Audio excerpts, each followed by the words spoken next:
شیخ، میرا یہ سوال زکوٰۃ کے حوالے سے میں یہ جاننا چاہ رہا ہوں کہ اگر ہم کسی ادارے کو زکوٰۃ دیں اور انہیں پابند کریں کہ یہ زکوٰۃ کسی خاص مصرف میں ہی یوز ہونی چاہیے، تو کیا اس ادارے کے پاس یہ حق حاصل ہے کہ وہ اس زکوٰۃ کو کسی اور مصرف میں یوز کر لیں؟ ہاں، یہ سوال آج کل گروپ کے اندر بھی آیا ہوا ہے۔ سیلاب زدگان کے حوالے سے رقم جمع ہوئی تھی، اب ان کا جو ہم نے ایک ڈیلیوری دینی تھی ان کو رقم کی، مال کی، وہ دے دی، کچھ پیسے بچ گئے، اب کیا کریں اس کا؟ ٹھیک ہے، تو بات یہ ہے کہ اس کے جو میں نے جواب دیا گروپ کے اندر، ویسے تو وہ بڑے علماء کا گروپ ہے، بس مجھے انہوں نے ایک حوصلہ افزائی کے لیے ڈالا ہوا اس کے اندر، تو میں اس نتیجے پر پہنچا ہوں کہ مخصوص لوگوں سے اگر آپ نے رقم لی ہے اور مخصوص مد میں لی ہے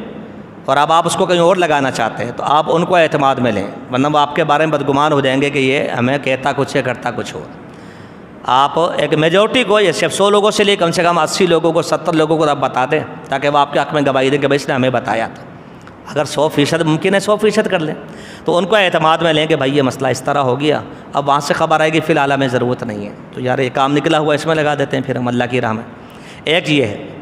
ٹھیک ہے جی۔ یا پھر دوسرا یہ ہے کہ ادارہ، مسجد، اور اب تقریباً یہی ہو رہا ہے، ہر مدرسہ، ہر ادارہ، ہر مسجد، ہر انسٹیٹیوٹ کیا ہے، وہ خود کو بیت المال سمجھتا ہے، ٹھیک ہے۔ تو اگر وہ خود کو بیت المال سمجھتا ہے اور تقریباً یہی ہو رہا ہے آج کل، تو پھر اسے اختیار ہے کہ وہ رقم جمع کرے اور اپنے حساب سے خرچ کرے، اس پر کوئی اعتراض نہیں ہونا چاہیے، بس وہ دیانت کا خیال رکھے، اس کا اپنے ضمیر مطمئن ہونا چاہیے، ٹھیک ہے۔ بیت المال کا ذمہ دار اس بات کا پابند نہیں کہ آپ کو بتا کے خرچ کرے۔ ہاں، اگر کوئی خاص رقم آئی اس نے بول کر گیا کہ بھائی یہ فلاں عبداللہ صاحب کی ہے، ان کی بچی کی شادی کا مسئلہ ہے، پھر وہ امانت اسی کو دینی ہوگی۔ اگر وہ جنرلی آپ کو دے گیا، آپ بیت المال کے ذمہ دار ہیں، سارا مال جمع کرتے ہیں، اس کے حساب سے پھر آپ کسی کو زکوٰۃ کی مد سے دیتے ہیں، کسی کو خیرات کی مد سے دیتے ہیں، کسی کو رضائی کی مد میں دیتے ہیں، کسی کو آپ کھانے کی مد میں دیتے ہیں، پھر یہ آپ کے لیے جائز